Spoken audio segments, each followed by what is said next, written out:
As a member of record, you'll be getting an invitation and directions on how to get there. So I urge you to come along and be with us and also join our society. That's about all the announcements I have, so I'll get right along and get our mayor and friend Sid Newman to come up and talk to us about Farmville Aviation.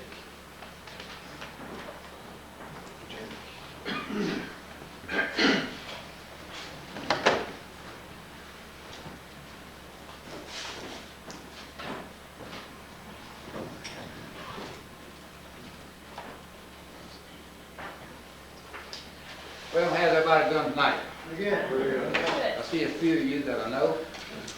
I appreciate you giving me the opportunity to come and talk about flying and talk about the airport. If anybody knows me at all, they know that I've been interested in airplanes and aviation just about all my life. I've got 2 books up here, and it's actually 3 different subjects. The first one I have here is some pictures of the old airport years ago when it used to be out on the west end of town. Carbone is out there now, and the old industrial park is where the airport used to be. It used to be a dirt strip, and it had 2 runways. One of them was 1,200 feet long, the other 1,500 feet long. The 1,500-foot runway had a road across it to a house that was in one of these pictures, and the Birdsongs used to live over there. I don't know if anybody remembers Henry Birdsong or not, but anyway, Henry was my age, and his people lived over there for many, many years. During the winter time, of course, the grounds get wet, and the ruts were ever so deep, and you had a terrible time landing an airplane on those rough roads. In fact, today, the airplanes that they have today, you really couldn't land on an old airport like that. But back in 1967 or 1968, they moved the airport to Cumberland, and that's about 8 miles from Farmville. And I have some pictures of construction. The airport has, when it first built it, the runway was 60 foot wide and 3,200 feet long. Now the airport is 4,400 feet long and 75 foot wide. So they have made one extension on it. And when they made it longer and wider, you could get bigger airplanes in there. So therefore they had to go back and put a better base up on the old runway that we had. So it took very much construction work and very much time to do that. But now we have jet fuel right here at the new airport. We also can handle some pretty good sized airplanes out there. Sometimes they're coming out. J.B. Fuqua has had the biggest airplane that I know of has been in there. He used to come up quite frequently. Also, Mr. Dowdy that has some farmland around here. He comes up probably every other week, and he has a jet and comes up from Orlando, Florida.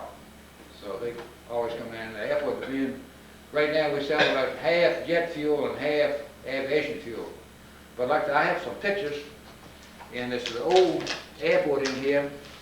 And what I'm going to do is just pass the book around, and y'all can look at the old pictures.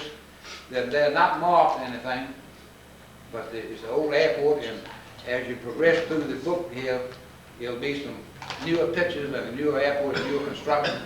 If you have any questions you'd like to ask after you look at these pictures, I've got all the time in the world. So after y'all look at these pictures, if you have some things you want to ask me about or questions, I'll be glad to answer any questions. If you want to start right here and just thumb through them. The next thing I was going to talk about, we made an airplane one time. It's made out of styrofoam. This is the picture. This is what it's made out of. I'm going to pass this around. It's hard to believe that this airplane will fly 200 miles an hour.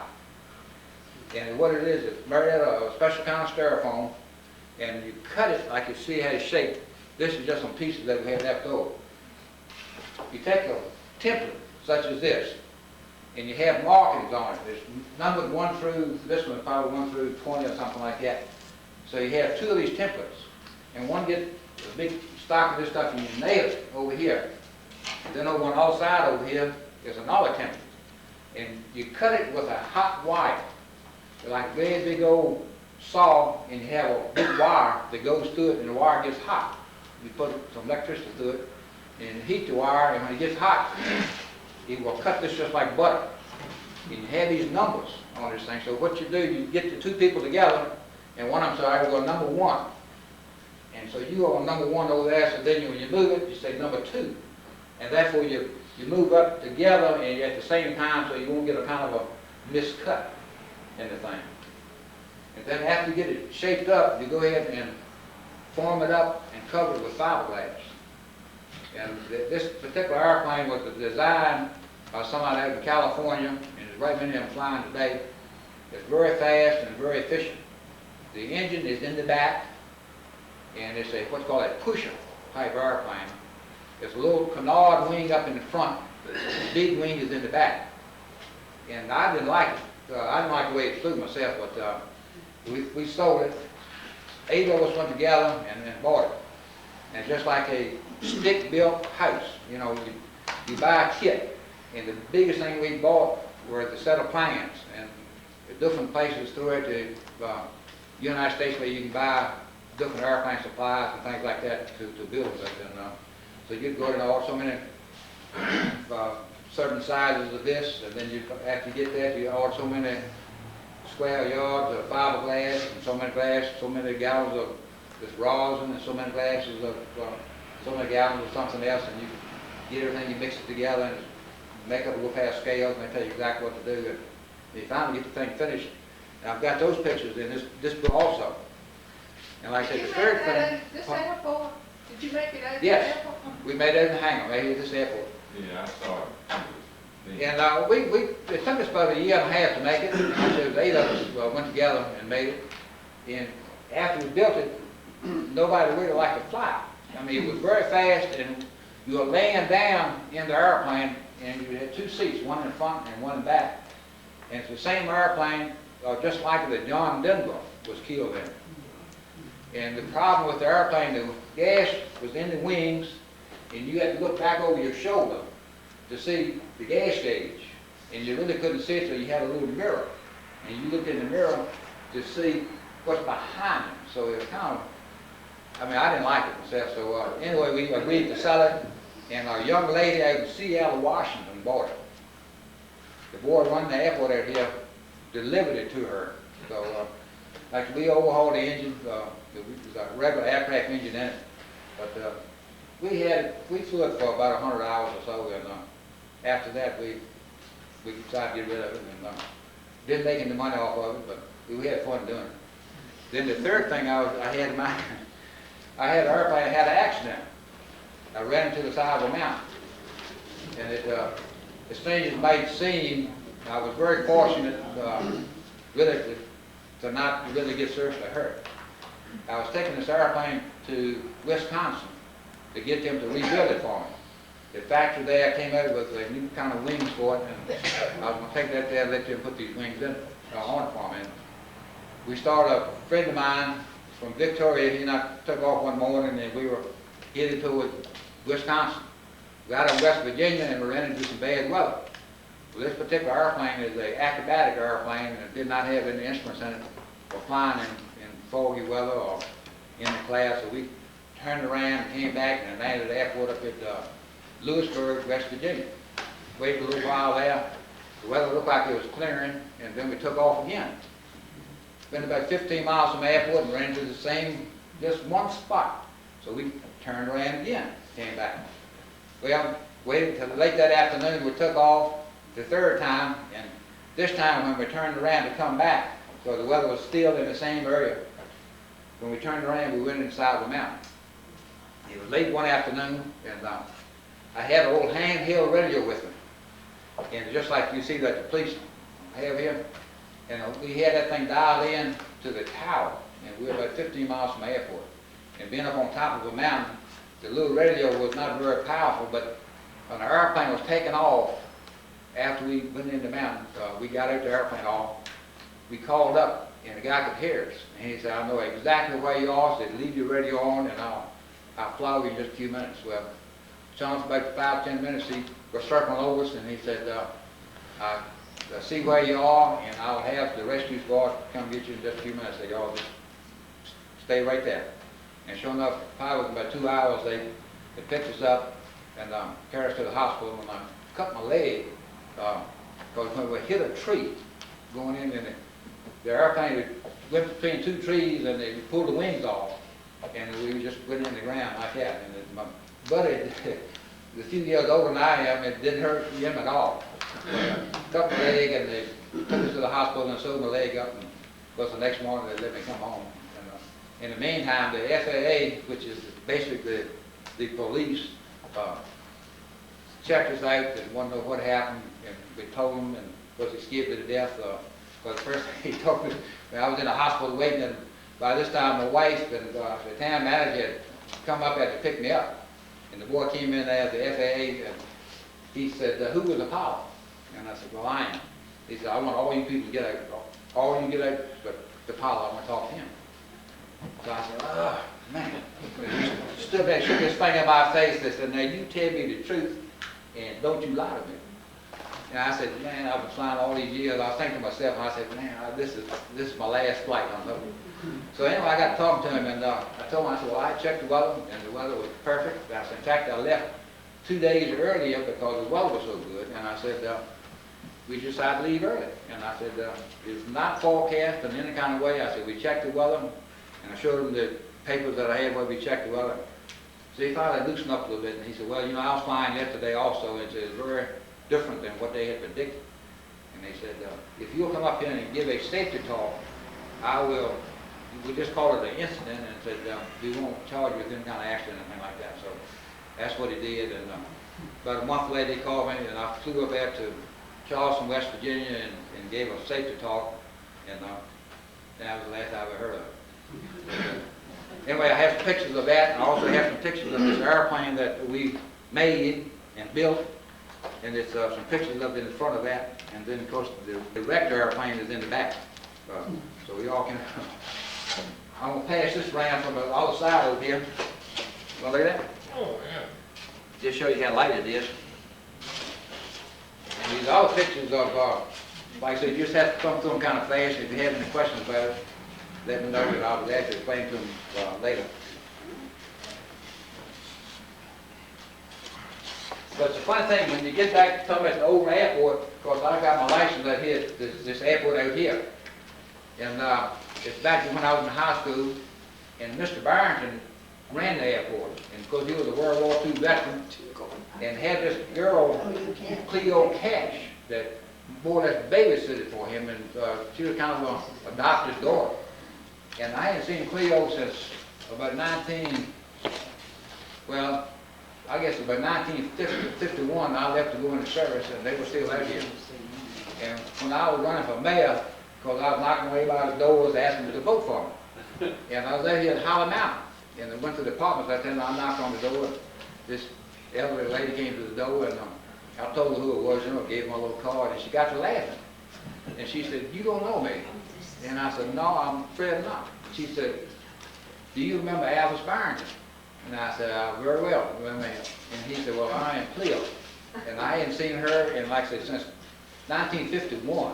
And so it was nice to talk to her again. And, you know, we talked about old times and things like that. And Alvis had a little boy that was born while he was in Farmville.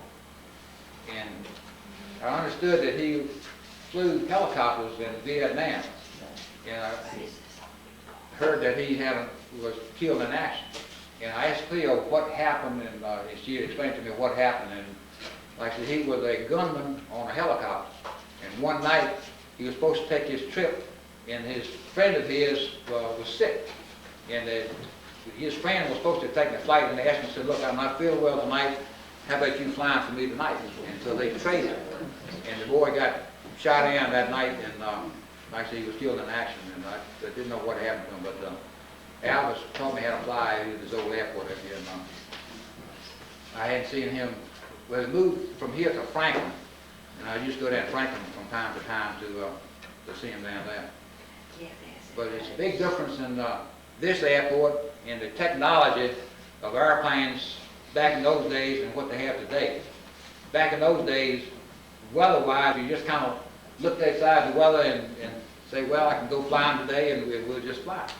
But today, you can plan, at this airport out here, we have a weather system. And you can check the weather anywhere in the United States out there.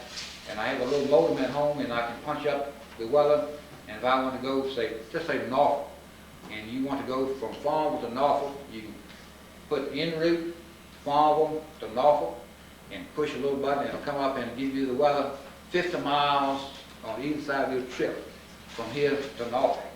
And it tells you what the weather is. Of course, it's all decoded and abbreviated, so you kind of have to know how to read it. But years ago, they did not have that. And if you want to go from, say, Seattle, Washington, all you got to do is put Seattle, Washington in the computer, and they'll come up and tell you what the weather is all the way across the United States. And that's something, in fact, they didn't have that either when I had my accident. And what I do is just call up Washington, and the guy would give you your weather. You tell him where you're going, and he said, well, we got good flying today, no winds, no fog, and anything like that. And you just write that down on a piece of paper, and you stick it in your pocket, and off you go. Do you have any kind of questions y'all like to ask about this airport or the old airport right there? Old airport had a fence around it, because I got a picture sitting on it. Was Alfred Wood with you? Yes, Alfred Wood was with me, and He's one of our dispatchers on the railroad. yeah, Alfred. In fact, I met Alfred flying, and because he's got an airplane also, and Alfred and his wife go with us quite frequently on a lot of trips. Our wives a lot of times will tell us. In fact, the last trip we took together, or one of the last ones we took together, we went to Las Vegas. And I said, if you fly and don't fly for 3 hours at a time, we want to go in your airplane. So that's fine. So that morning we made plans, we took off, and like 3 hours time we were in Nashville.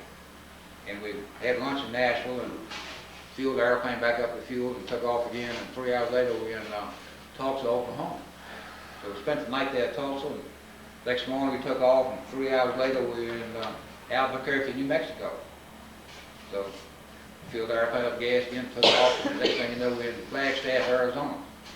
And the reason we didn't go on to Las Vegas because we had reservations didn't start until the next day, so we stayed at Flagstaff that night, and then the next day we went on into Las Vegas. But it's gotten so now with the airliners, you can fly cheaper, much cheaper using the airliner than you can your own airplane. In fact, we use the airliner on an airplane. But we had an interesting thing here not too long ago. The state of North Carolina had this air tour. The state puts this tour on, and they send you a schedule of what to do. And we joined up, and we left Farmville one afternoon and flew down to Mandeville.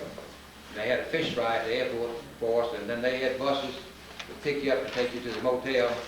The next morning, they took you back to the airport and had a pancake breakfast by the Lions Club. They fed you and said, we're going down to Cherry Point, North Carolina. And the airplanes were based as to speed. They took the fastest airplanes first, and the slower airplanes were in the back. And they had you divided up in 5 airplanes per group. Well, we were in the second group.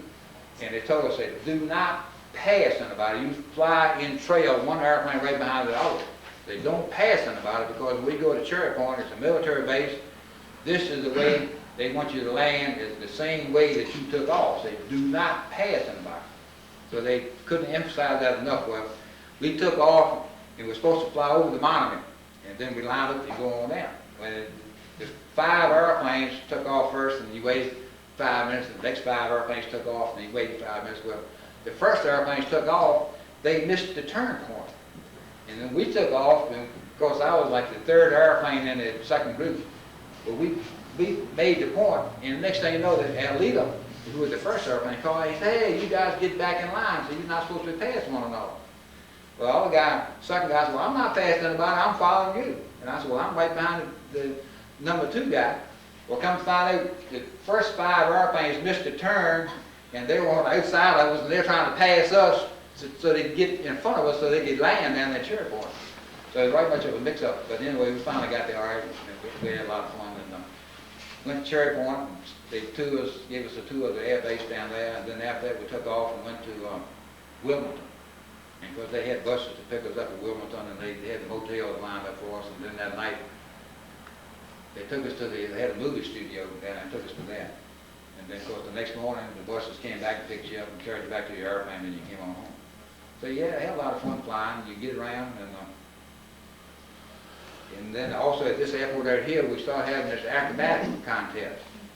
And the way we started having that, I was at the airport one day, and these two guys that used to go to Ham Sidney, so landed, and they're going to one of our friends' funeral, a boy named John Wright. And I hadn't seen these guys in, God, it's been years since I'd seen them. So, of course, I was talking to them, you know, and they said, well, what, thought you did John's funeral. I said, well, his wife wants me to fly over the services while they have the services in our airplane, kind of like a missing man's formation. And I said, so I'm going to do that. And I said, well, we're supposed to be going to the funeral. So we got to talking about it, and first they did, you know, one thing we did another, and both of them were doing acrobatics, flying. And I said, well, why don't you ever have the thing in Farmville? And they said, well, we never had been asked. And I said, well, I'm asking you now, why don't y'all come to Farmville sometime?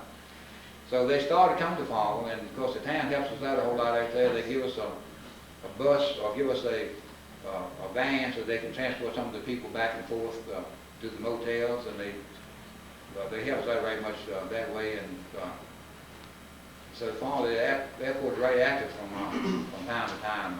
I guess the last time I had about 50 airplanes that flew in. Some of them before away to Ohio, North Carolina, South Carolina, some of them up in New York. So it's a good bunch out there. How long has John been dead? Pardon? How long has John Wright been dead? I would say John's been probably in 75. Was that right? Yeah. Did you ever land up there where he lived at Five Forks? Yeah.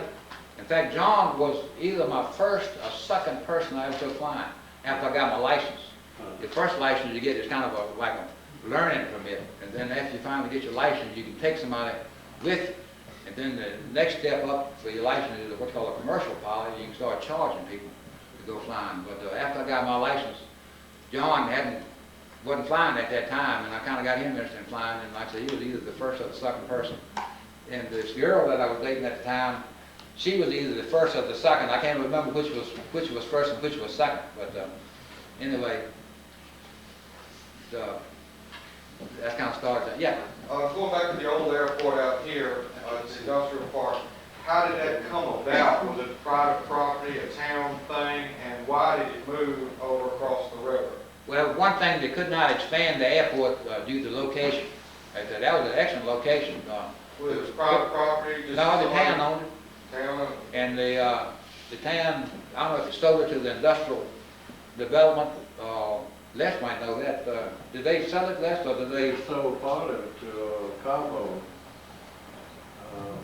I suppose all of it, where Weevax is and Cabo, I think they purchased it from the town. I'm not sure, but I think they have. But then they didn't have an airport for like a couple of years. And at the time, I took my airplane, went to Buckingham with it. They had a little airport over at Buckingham, so I kept mine over there while they were building this airport. And there's a John's farm out here, and the farm was divided between two people. The town bought part of it, and the country club bought part of it, and they made the airport out of part of it, and the golf course out of the other part of it. Okay, when did this one start back over here? Was it early 30s? I would say early 30s. Wow, okay. In fact, it was one of the most advanced airports for a little small town, because they even had schools out there that they taught mechanics. And some of those pictures that you'll see going around, they had a picture of an old Ford tri-motor and a Stinson tri-motor. And Mr. Brickett had an auto gyro back there. That's kind of an unusual plane, and it had Norwich refrigerators written on the side of it. It stayed there for years and years. And finally, in the later years, right before they closed the airport, somebody brought the thing from West Virginia. And I understand they got it thing flying again. So. Okay. Sid, I think Mr. Catlin was town manager when that airport was built.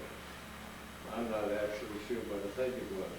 But I'd like to ask you a question about Jesse Bolden. Do you remember him? I remember the name only, and I do know that he was a black fellow. And yeah, he was a real heavy-set black pilot, and I recall he was landing out here on the side of Route 15 on the Putney Farm one Sunday afternoon.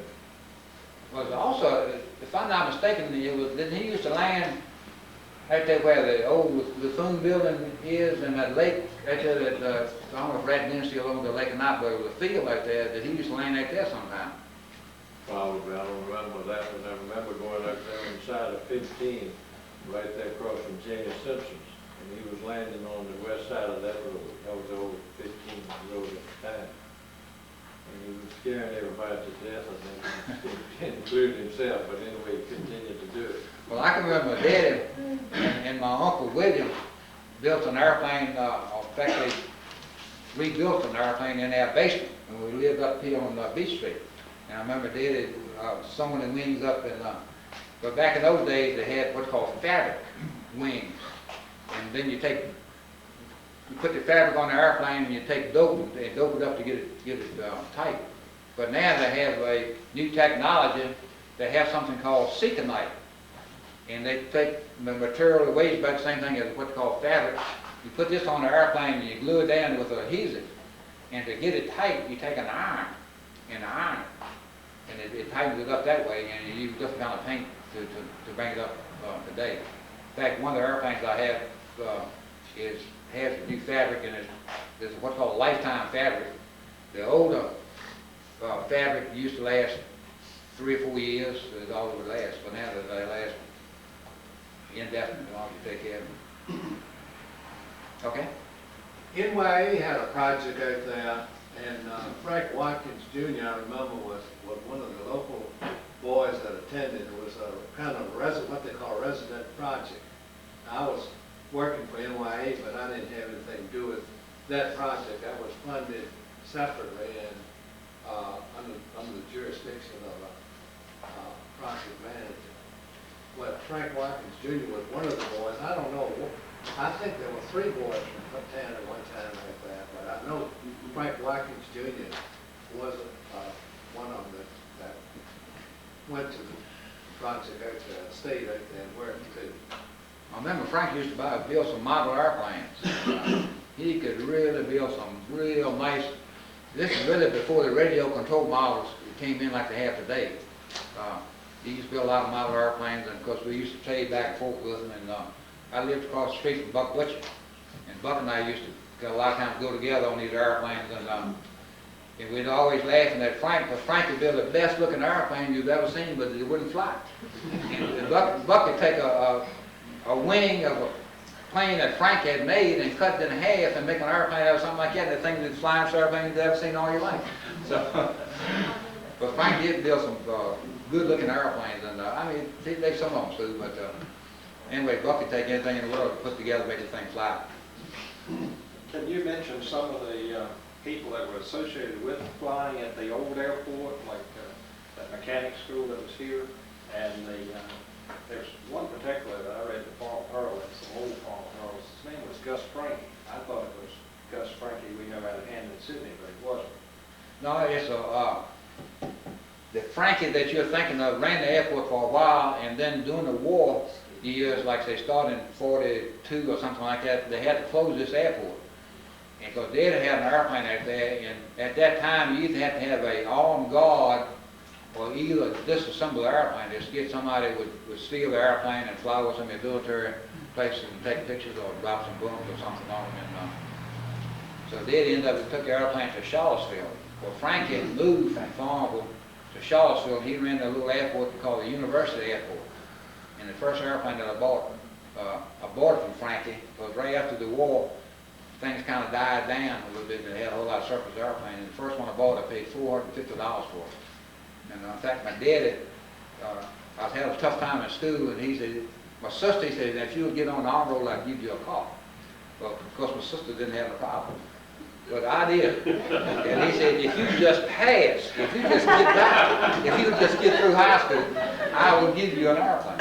But anyway, I lucked out and got through high school there, and sure enough, we went over here to Charlottesville and bought one of the trainers that they had over there, $450. And that same airplane if I had today, you're talking about $22,000 for the same thing.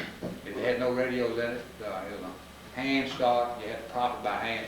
But, yeah, What do you know about that Russian airplane? Isn't there a trainer or something out of Farmville Airport? I see it flying around. yeah, Bud Blossom, who is a retired Eastern pilot, bought this airplane. In fact, we get these magazines all the time with all kind of airplanes for sale, and he saw this particular airplane for sale, and it's a Russian, it's a Russian design, but the Chinese is supposed to have improved on it and built it.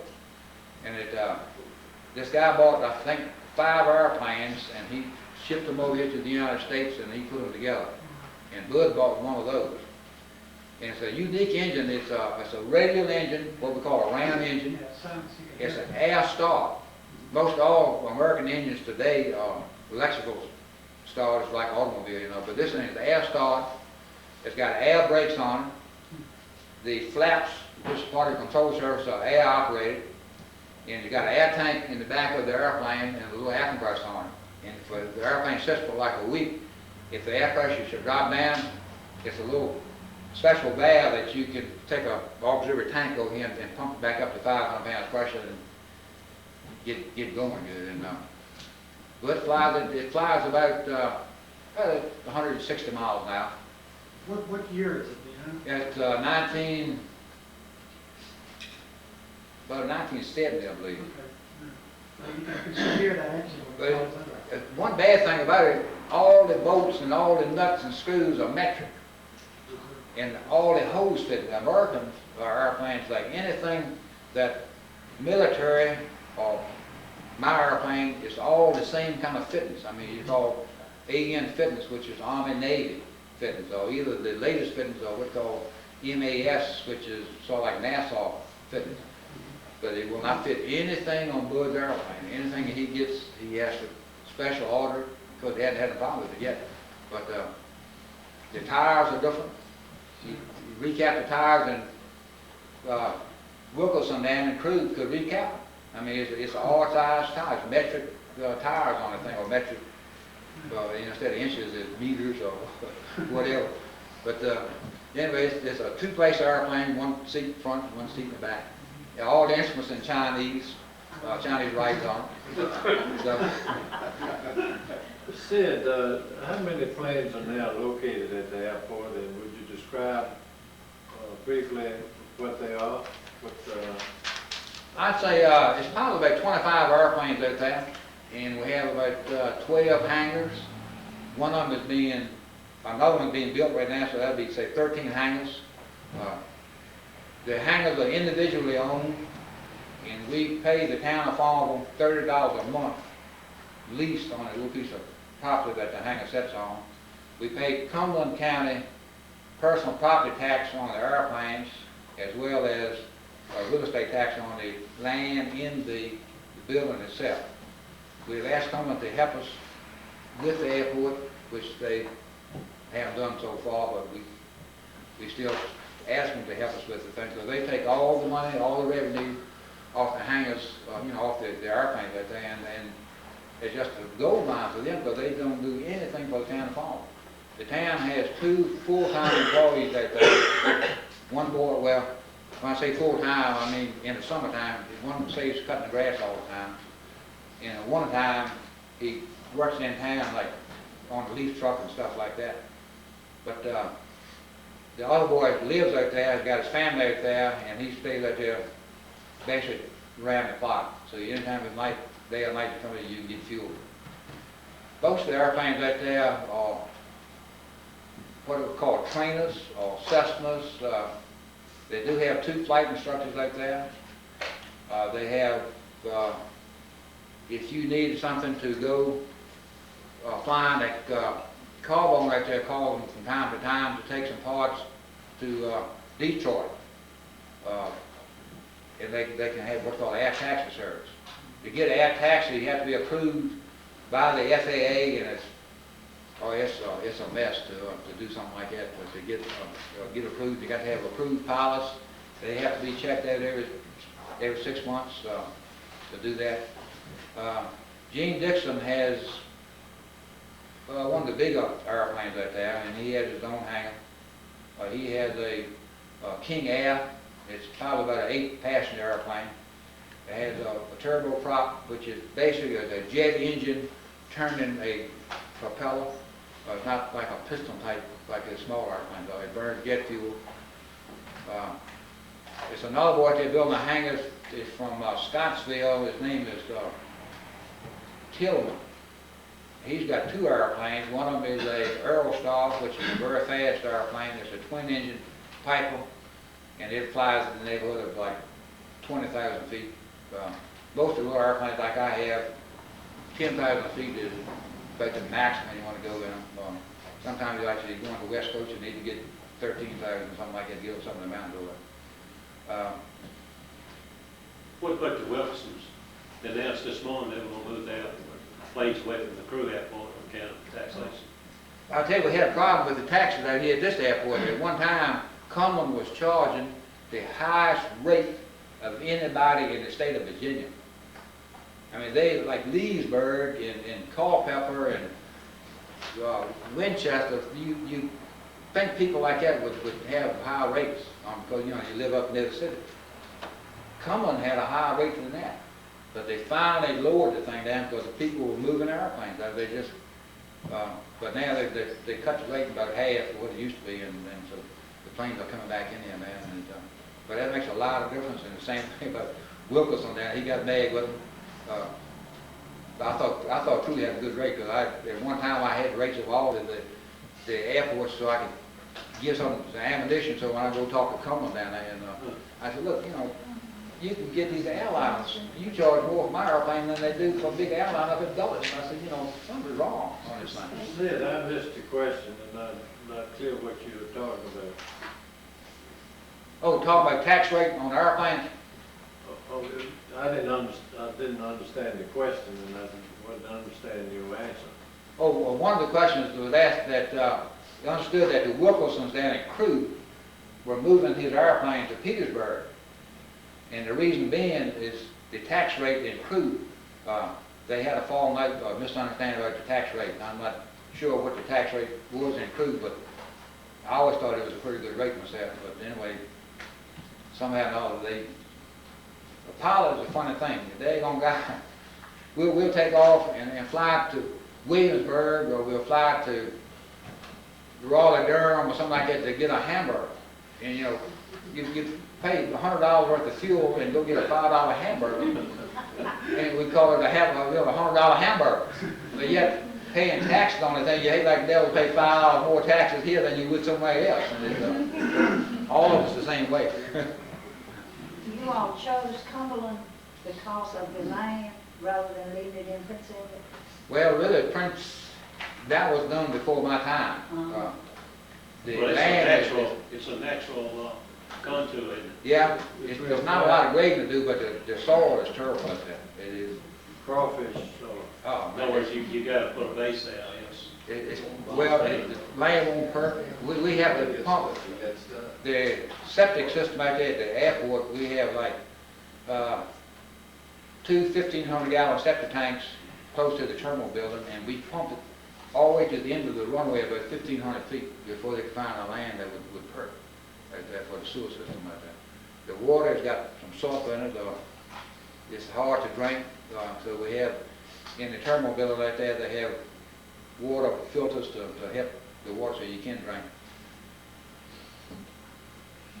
And like I said, for the airports out there, most of them are individual airplanes out there. It's Gene Dixon is basically the only one that really uses airplane for business. Most of us are just private pilots, and they use them for training. You can rent airplanes. You go out there as a pilot, you can rent an airplane so much per hour and fly it, you know, different places. Are many youngsters interested in learning how to fly? Or? Well, we have a what's called Experimental Aircraft Association chapter out there, which is about a year old now. And one of their functions is to introduce younger people to flying.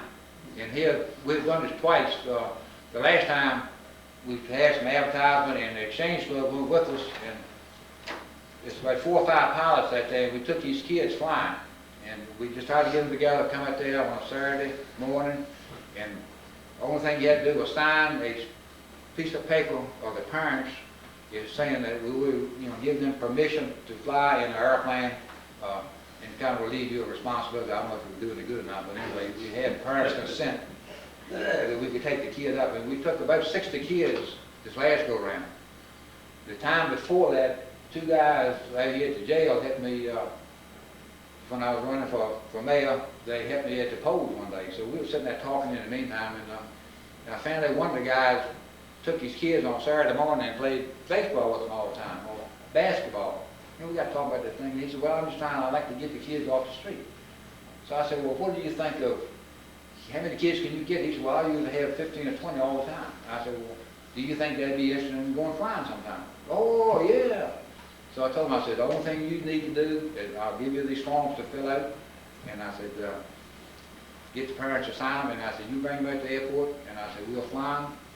No charge. We just like to take the kids over town and just see how they like flying. And I said, I think I can get something to eat for them. So I talked to Jerry Space, and he said, well, one of the pizza places owed him, said, they owed me a favor, said, how many pizzas do you need? And I said, well, I think 7 of them will handle it. So anyway, we got 7 pizzas out there and a couple cases of drinks out there, so we took them flying, and then after that, the kids, we gave them pizzas and stuff like that to look like they enjoyed. So that was about 25 that day, and some of the parents were with them, and of course we took those with them. And what they're trying to do is introduce kids to flying and get them interested in aviation, and hopefully they'll go from there. Sid, I just want to compare this airport to other towns. I've been in quite a few other airports, and nowhere compared to this airport. And I would like for whoever would be interested just to drive up there one day and take a look at it. The person that's responsible for it being what it is Sid Newman. He's done a tremendous job with that airport.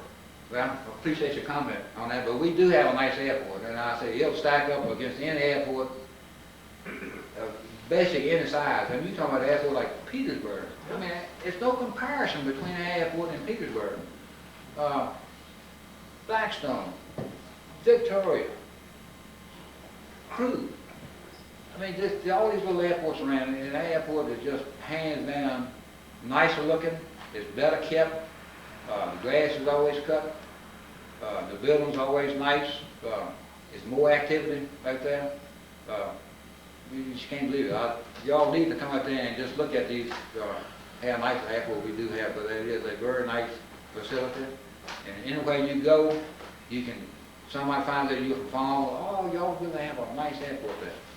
In fact, the other day at this meeting that we had, the EAA meeting, which was this last Saturday, there was 5 or 6 guys from Richmond came up to the meeting, and they belong to a chapter in Richmond. And for the last 2 years, they've had this thing, the state sponsors the thing. They're trying to get together a big fly-in, and they had it in Petersburg. Well, somebody knows Petersburg and the group is, they're not getting along too well, or they're having some problems. And the boy asked us, said, well, do you think Farmville would like to have it? And I said, well, we'll do anything we can to get it up here. But the only thing we have is not enough room to park all the airplanes that they're bringing up here. So hopefully, well, we still got to work at it, but we can park them in the grass, and I shouldn't come up here. But anyway, we do have a nice airport, and it's fine facilities. We have jet fuel, we have aviation fuel, we have weather conditions that you can go out there right now and just look at the weather screen. You get the radar. You can look at the way it's raining. You can track it back and see the way the rain is progressing. It's a fine facility out there. And one other thing we're working on, if the weather is bad out there, right now we have to call, if you want to file what's called an instant flight plan, and if the weather's bad and that you can't see where you're going, if you want to go, say, from here to Washington, what you have to do is file a flight plan, which is the 800 number, and then before you get in your airplane, you call this 800 number again, and they will give you a clearance. But you can imagine how long it takes when they got to take your flight plan, and they got to tell you what altitude to fly and what route to take, and then they get back with you. But then they give you what's called void time. They give you 10 minutes from the time you hang up the phone until the time you got to be flying off.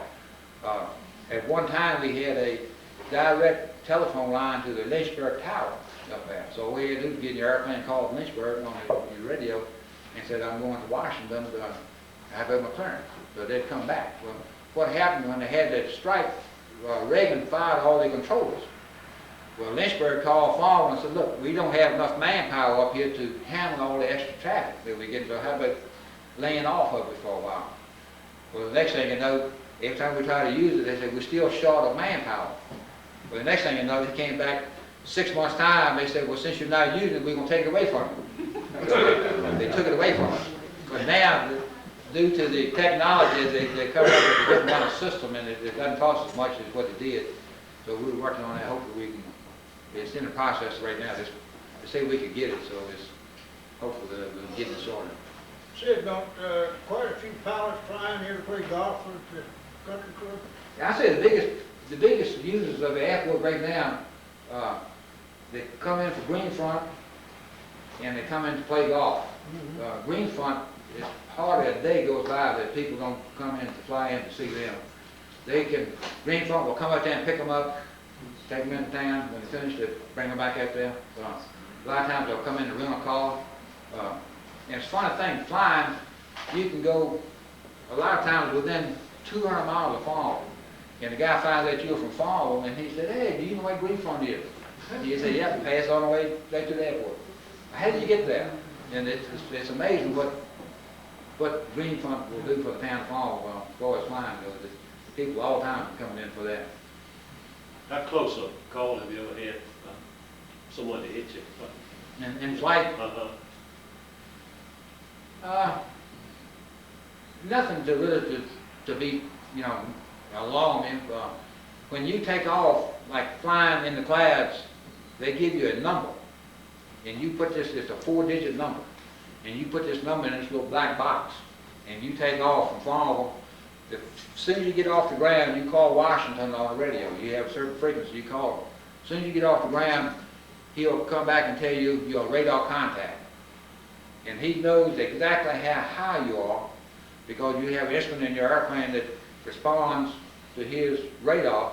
And if you get as much as like 200 feet off of elevation, he'll come back and tell you, say, we show you a high 200 feet or we show you a low 200 feet. Do you confirm that? And sometimes, you know, you hit some air pockets and it's hard to keep your airplane straight. But you don't really have a problem doing that. In fact, the United States has the safest records in the country in the world as far as, you know, safety of flying. You know, I had a flight to New Orleans. We came back, pulled off the road, parked at the service station, and the minister I was with, he went in the left hand instead of the right. They had an accident up on the road, and the car came up off the highway. It took the whole side of his van off right where I was sitting. And in other words, is it safe to fly? It's not safe to do anything. I had the engine cut off quick a couple times with me, and in fact, one of the scariest I've ever been, I was landing in New York, and in the clouds, couldn't see where I was going because you're just looking at your instrument, and the guy cleared me to land. And so I was coming on down through the clouds, and all of a sudden the engine started shaking a little bit and started vibrating. I said, oh man, what in the world's wrong? So, you know, I reached down, the airplane's got 4 different fuel tanks in it. So I reached down, I was changing fuel tanks, and it's also got an electric boost pump on it, turned the boost pump on. That didn't happen in it. Next I was moving the controls back and forth, and I couldn't do anything to straighten that. And I said, well, we must have declared emergency. I was thinking to myself, well, if you do that, you got a lot of paperwork to fill out. And I said, already cleared me to land, so I said, there's no need to get involved in that. So, and I had this man and his daughter with me. It's the first time they'd ever been flying. And they didn't know what was going on either. So when I finally landed, I broke out the class, and there was one way sitting right in front of me. And I said, oh. So I landed and taxied on up there, and then I told the guy he was supposed to go back and pick up his sister-in-law. I said, before we get back in the airplane, I said, I need to check something on that engine. So I went up there and looked, and the oil was under the engine. I said, ah. So I looked at the thing, and what happened, a valve had stuck on the engine, and it's got some push rod tubes, and the valve, it's got a push rod going through this tube, and it's stuck, and it bent the tube, and the tube went up like that, and then they pulled the tube out from the engine. And here I am, Saturday afternoon, 400 miles from home, and I said, I don't know what to do. So I got a little book in the airplane with some friends' names. I called one of my buddies up there that I know that belongs to a little association I do. I said, look, I'm over here, I've got an engine problem. And he said, I said, who can I call? He said, call this guy, and he gave me the guy's number, so I called him and told him, I said, I got a problem. And he said, what do you need? So I told him, I said, I need a push rod, I need a push rod tube, and the gaskets. And so I told him what kind of engine I had, and he called me back in a few minutes, and he said, well, I got something that came off of a different airplane. It was a different engine. I said, no, that was fit. I said, I know it, that would work. He said, I'll bring it back to you. So he came over to help me, and we got the thing back together, and cranked the engine up, and it ran all right. Well, then I told the guy with me, and I said, look, y'all take a bus or something else to get back home, but I don't want to be worried about you flying with the engine gonna cut off or something like that, because I don't know what's gonna happen. But I said, I'm gonna wait till tomorrow before I go back, because by this time it was dark. So the next morning, they took the bus, and the next morning I woke up and got back in the airplane and flew it on back home, and I didn't have a problem with it. But when I got back, I took that cylinder off, and what happened, the valve was put in the engine too tight when they put the engine together, and of course the factory did that, and I carried it to a place down here in North Carolina, and they fixed it up on me and put it back on there. So you do have problems from time to time. But thank goodness that worked out all right. But the way I got involved in that trouble, I took this lady for the Episcopal Church. There was a group of them looking for a minister. And they went down to somewhere below Atlanta. And it was one of these days, it was a perfect day for flying, and one of these ladies had never been flying before. And she just kept on saying, I can't get over flying in this little airplane, how nice it is up here. So it's just, you can see forever. I mean, it's just a rare day. He said, I just can't get over this. And, so we went down there, and of course they listened to the preacher, and we came back and landed, and she kept on saying, I just can't get over how nice it was. She told me about her sister-in-law up in New York. She said, it's a terrible flight. He said, I can't get, would you fly? I said, no, I don't have the license to do that. And I said, I don't have a for-hire license. Well, how'd you do the churches? So I said, well, I just didn't charge the church anything, because I said, they're all customers, and I said, I can just charge it off the business. And I said, well, I didn't charge me anything. Wish you'd just try it one time, because my daughter and my husband would love to go flying. So she finally talked me into it, I said, well, you pay for the gas, and, I'll do it. So, anyway, I didn't get back with them. So I called up the next day and said, you don't owe me anything, I'm just glad to get back home.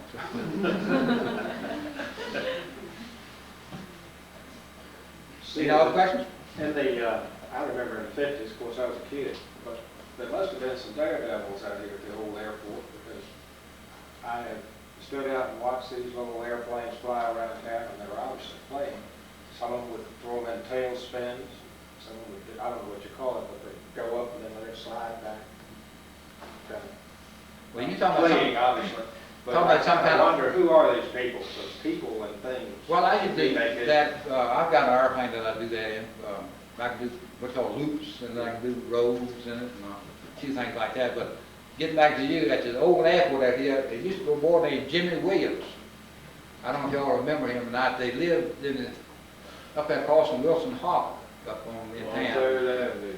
3rd Avenue. And Jimmy was had an old Monterey Ford, and he was very much of a daredevil, and he was a good kid, always did something, and he loved to parachute. And I used to take him up, and he'd jump out the airplane. And it was what's called a static line shoot. So what you do, you take the static line and hook it to the seat in the airplane, and then he'd jump out, and it automatically pull his ripcord. So one Sunday we were at the airport, and we laughed about the thing, and I was flying this all over the airplane. And I said, Jimmy, I got this old smoke grenade. I said, let's go over to town and farm.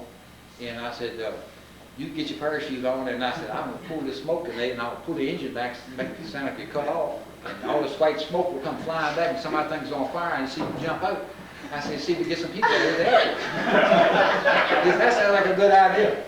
So we take off, and I'm circling over town, Next thing you know, I had this hand grenade tied to the wing strut, and I had a string on it. So I pulled the string because the door was open because he could jump out. Well, at that time I looked back, and the old grenade, I don't know where that thing came from, but it was balls of fire just running back to the back where the airplane is spattering. And the thing's going right by the tail back. And anyway, Jimmy jumped out, and I beat him back to the ground. with that ball of fire going back in the airplane back in those days, they had dope on them, and dope was very flammable. It would flame up with nothing. And I was looking back, and there was just a little stream of white smoke, but you said it looked like a Roman camel. Well, I remember Joey real good. He graduated with, that brought a little tale to life. He did like to understand what made things do what they did. He was always curious.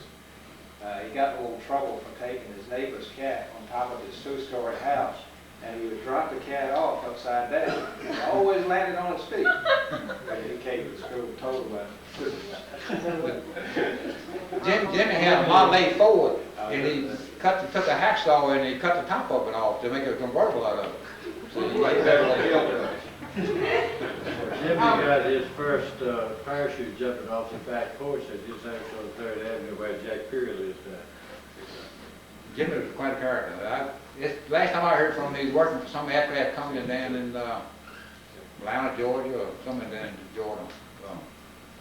I noticed in one of those pictures you had, after at the airport, you had what looked like a crane and had a plane sitting up like this. What are y'all doing in that picture or whatever? The wind blew that airplane over.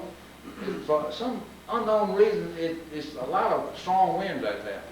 And because several of those pictures, I think, on that book right there, where it blown buildings down, and that particular airplane was tied down, and the wind started blowing, and it turned the airplane over, and we had to get it upside down. We had to turn it back over, so we got a crane, and we hooked it to the tail and picked it up and set it back down.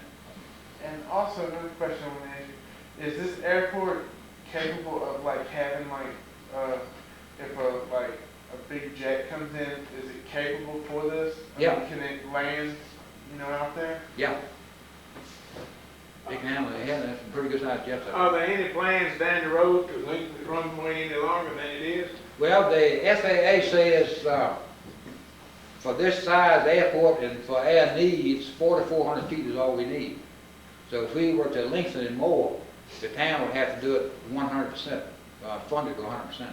But the FAA comes in and they say, well, according to us and our survey, 4,400 feet is all you need.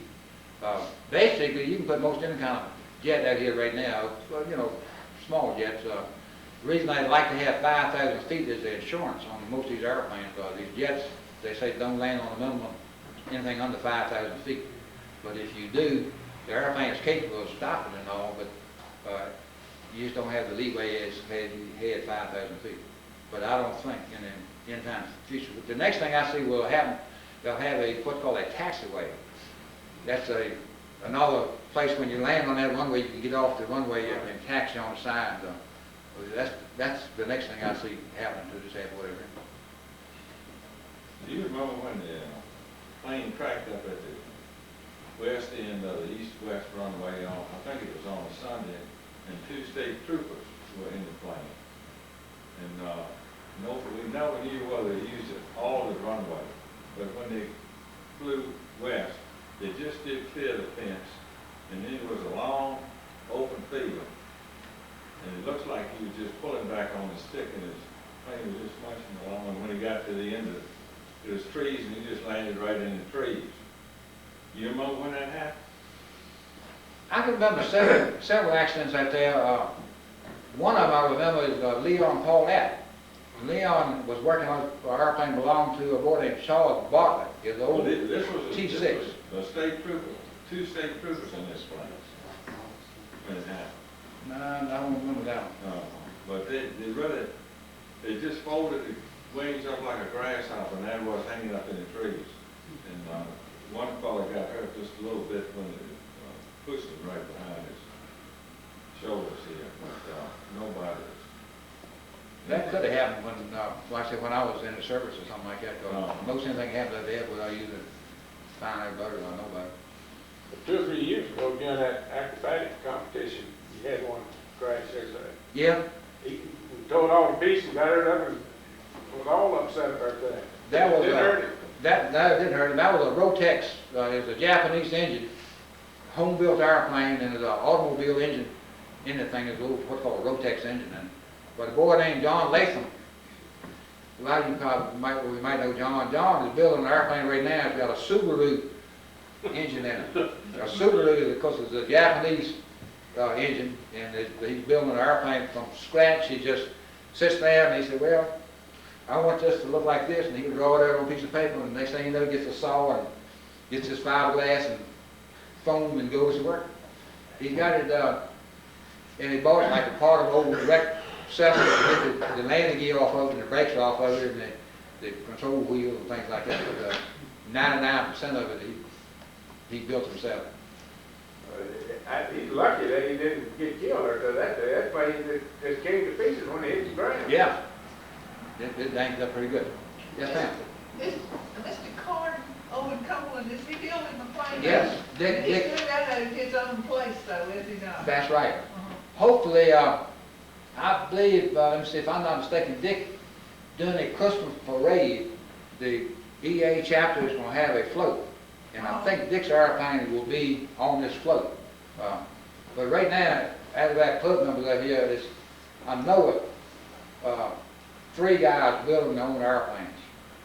One of them is Jerry Watts, building an airplane over here. He's got a little stick over here in, near Keysville. Jerry's building an airplane, and then Dick Carden is building one. And there's another boy named Dan Edwards from over here near Scottsville is building one. Well, what about the ultralights? Are they in or out now? Do people fool with them much anymore? It's one of them out there right now that the thing was flown from California to Florida. And they had a for sale sign on it, so 2 boys, well, in fact, Bud Blosser was one of the 2. He and his boy Charlie Nightingale drove down to Florida to pick the airplane up, and they brought it back on a little trailer. And it had a Rotex engine in it. But every time we fly, the engine would cut off, so they didn't fly too long, and they sold it. And the guy they sold it to, of course, paid for it, and the airplane's still out there, and it's been out there for a year and a half, and he never has picked it up and never has flown it either. But it's, the way you see a lot of these ultralights, if you go to some of these big fly-ins, like Oshkosh, Wisconsin, or Sun and Fun, which is down there at Lake on Florida, boy, those things sound like bees. They just, about hundreds of them. They're cheap. You don't have to have a license to fly them if they're under a certain weight. Oh. So if I lost my medical, and I couldn't pass my medical, I'd probably buy me one. And you can't take nobody with you. You can fly by yourself. But some of them, they make 2-place airplanes. And of course, to do that, to get to a different weight category, and if you're big enough to take somebody with you, you have to have a license. Oh. Do you think that do you think the park will ever have another air show out here? Yeah, hopefully we will. But air shows they're so daggone weather orientated. I mean, you can lose. And the people that put the things on are, such as the Exchange Club, the fire department, some civic group, Lions Club. But to get a good air show, it'll cost you $5,000 to get the people to come in here, and they want their money whether they perform or not. Plus the insurance liability. Yeah, and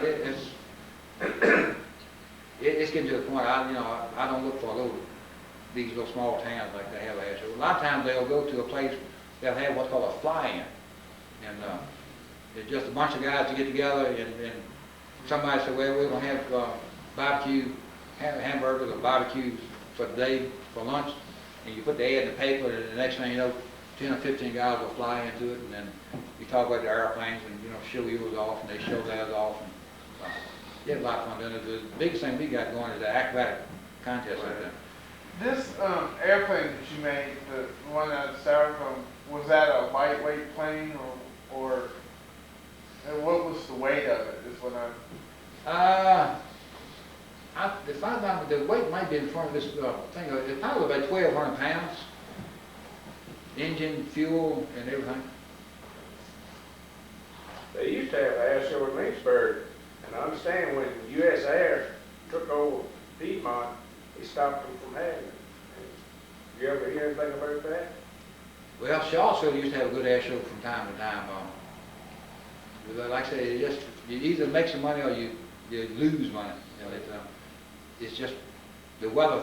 These guys perform on. You don't get a rain check on them. They just say, no, you pay me up front and this is it. Is it Falwell Airport is that on the hillside? Yes, it is. Very much so. In other words, you got to land it in one direction, just about. You got to land uphill, and it almost Can't takes come more down. power to get up the hill, and then to take off. You go up top of the hill and look down, and then you take off. The reason you get up top of the hill because make sure nobody else comes up the hill. But that's a bad airport though, isn't it? Yeah, I know. So, What is the cutoff age for being a pilot other than medical? an airline pilot cannot fly after his 60th birthday. That's only for airlines. But for somebody like myself, as long as I can pass my medical, I can just keep on flying. In my medical, you have 3 different medicals. You get what you call a first class medical, which is the airline pilots have to have. That's good for 6 months. The next thing you have is a second class medical, and that's good for a year. Commercial pilots is what I have is good for a year. And then the next one is the third class is good for 2 years. So basically I got to go see the doctor every year to get my physical. How many people will you plan to see? One of them will take 4 altogether, myself and 3 people, and the other one I have a little acrobatic airplane will just take myself and 1 other person.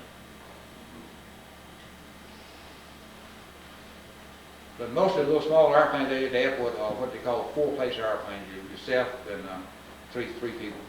Is your little one a pitch station? No, a pitch is a biplane. It's very hard to fly. Mine is called a Satavia, and it's just, in fact, it was originally built back in, they dressed it up a little bit, but I think what's called a type certificate came out probably back in the 40s. I mean, they haven't made much changes in things from the 1940s up to today. Yes, ma'am. The former world quotes Latham, Newman, Weiss, and Grimm's is saying this 902-pound aircraft is light and driven by 150 horsepower. Okay. 902. Yeah. Now that doesn't say whether it's fuel or that or not. I'll tell you one of the biggest things about airplanes and things is the technology involved in navigation equipment. I mean, you can't believe what you can do in a little airplane today as compared to years ago. I mean, they have an airplane with a moving map in it. And you can take it and plug it in. You say you're going from Farmville to where you want to go, just say Wichita, for example. And you fly across James Road. And you want to know what river that is, you take your little cursor and put it over by the river and come up to James Road. If you're going over top of the railroad track right here, and you say, I wonder what railroad that is. Push your little cursor over by the railroad track, come up and tell you what it is. And it's the little airplane 6 in the summer. In fact, one time I took this friend of mine with me. We went down to Williamsburg to eat lunch one Saturday. And the kid never had been, well, he's been flying several times. So I called him up one day and said, look, we're going flying tomorrow. Pretty day, come on board with us. Oh, I'd love to. So we got in the airplane, and I had this little handheld, what's called GPS, moving map. So I got in the airplane, and because I hadn't used it, sometimes it's 6 months since I used it, because it's a handheld unit just in case something happens to the dog. We got in the airplane, I said, all right, we're going to Williamsburg. So I punched in Williamsburg in it, and here's a little black arrow going across it where you pass that you'll be flying. So we took off, and next thing you know, the little airplane went on off the map. And I said, "Daggone, what in the world did I do wrong?" So I couldn't figure out what I did wrong. Well, went on to Williamsburg, and I was still playing. I asked Jimmy Price. I said, Jimmy, how do we fly an airplane? Let me see if I can figure out what I've done wrong with this little GPS here.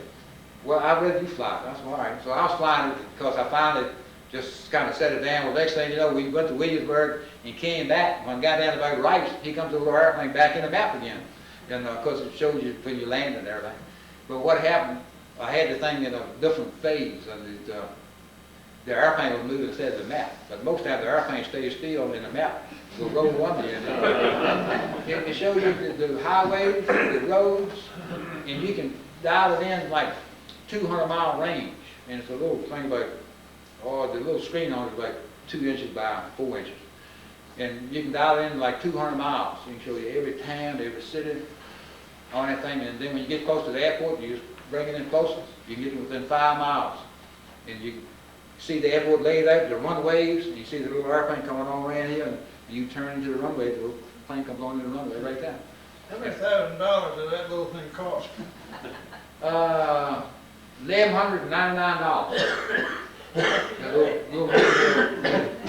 It'll also tell you how many miles like it is from here to Richmond.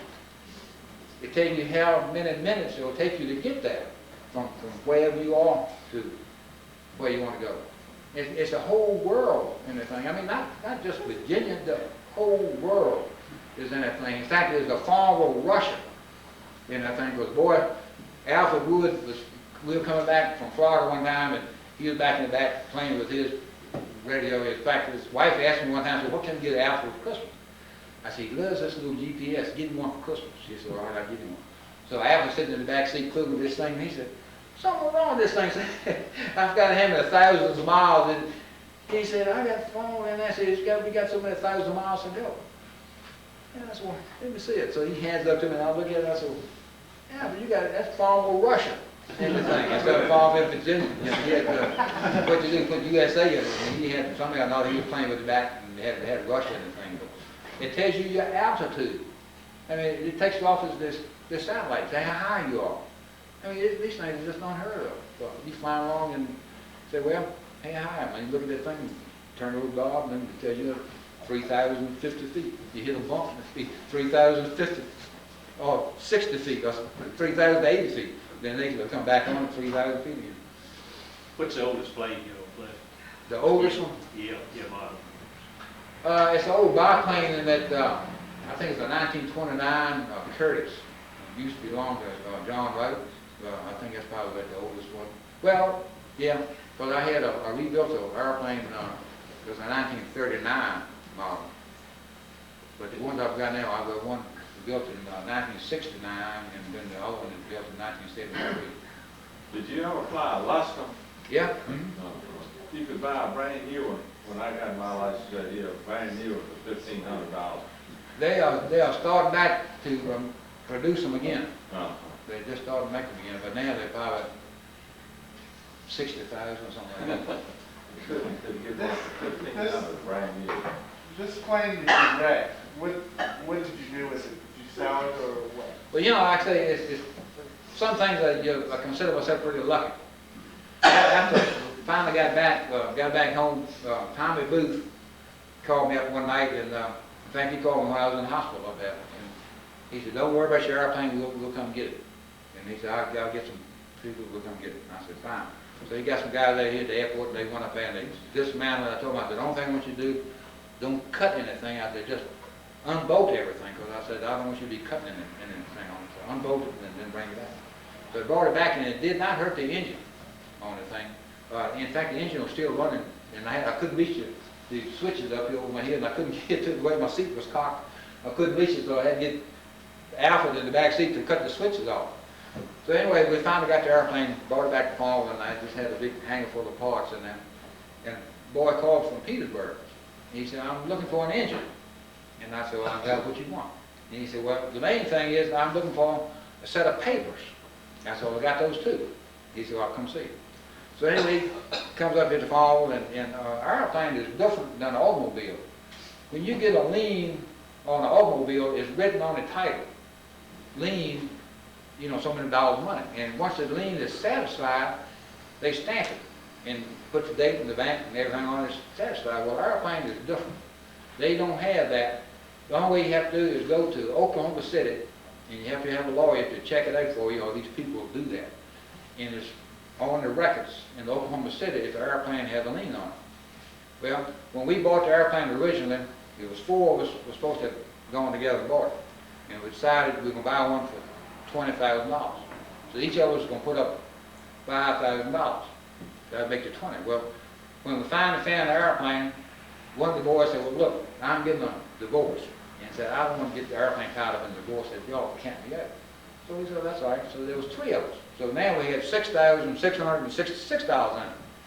So that wasn't too bad. So we did that. And Bud had a hangar. That's the easy way you keep the airplane in my hangar. So that was fine. Next thing you know, 2 months after I bought the airplane, Bud had a heart attack.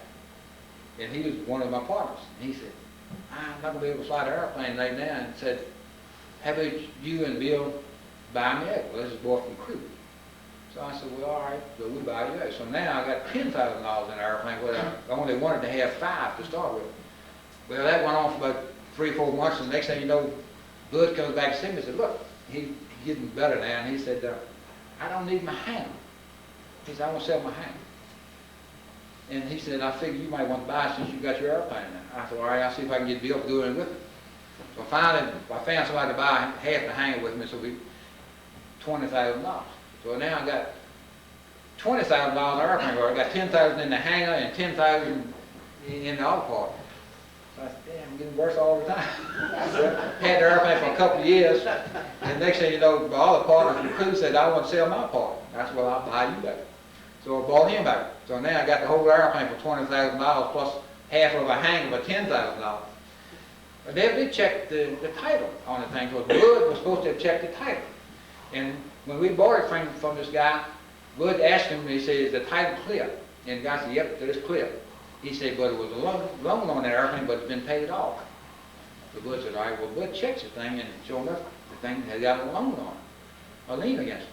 So Wood calls the guy back up, and he said, well, what happened? Said the banks merged with one another, and said one bank did not just clean it up. Said, you know, that happens. So Wood said, all right, well, next thing you know, we didn't know that, and Wood did check it in the war. Well, I thought the thing had a clear title. So I told the guys, look, the airplane got a clear title. Sold the whole thing for $10,000, I think, for what it sold to him. Well, he checks it out, and he said, I need the paperwork. And he said, come find it, the airplane's got a $17,000 lien on it. I said, oh, you're mistaken. He's the guy, call the bank. So I called a guy in Nebraska and talked to him, and he said, no, sir, I said, the airplane's got a $17,000 lien on it. And I said, well, what happened? I wrecked the airplane. I said, the guy wants to buy the paperwork on it. I said, everything else is completely destroyed. And I said, if you want some pictures of it, I'll be glad to send you some pictures. No, that's all right. So anyway, the guy that I was selling it to worked out a deal with him for $750. We bought him out. He signed the papers being clear. So I just told the guy in Petersburg, I said, look, since you made the deal, found out that they had the lien on it, you just knock off $750 and give me the rest of the money. So he did that. But so like I said, if I had my other airplane fixed up, and if I went to sell it to somebody, it had a $17,000 lien on, not even nobody. So things don't happen with the worst ball time. What about John Wright's son? Is he involved in there? I haven't seen him in a long time. I ain't heard anything about me. No, it had Tommy. It was one of them, and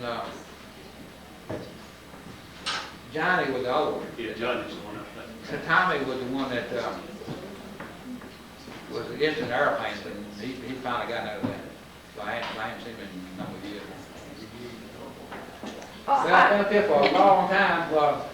I happened to see this Tommy Wright's cousin Sunday morning up in Belson County, and she told me that he had developed a malignancy. Oh, really? That's Catherine Wright and John Yeah. Wright's youngest son. Oh, sorry. Well, the oldest son, John, I think is working for a telephone company or something. He got a good job somewhere in North Carolina, I think. But I ain't seen him in a long time. Well, like I said, I appreciate y'all having me talk about airplanes. I hope I enjoyed it.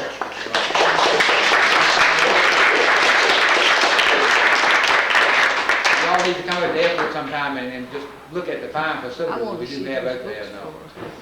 Appreciate y'all coming out there sometime. Thank you, Sid. Appreciate a lot of it. I really enjoyed it. Y'all did too. Very good. Thank you. All right. People, give some thought to the December meeting. Pay some dues, and let's go to Brooklyn Plantation. Thank you for coming. That's the 20th. That'll be on the 20th of December. See, that's You and I. what. You and I.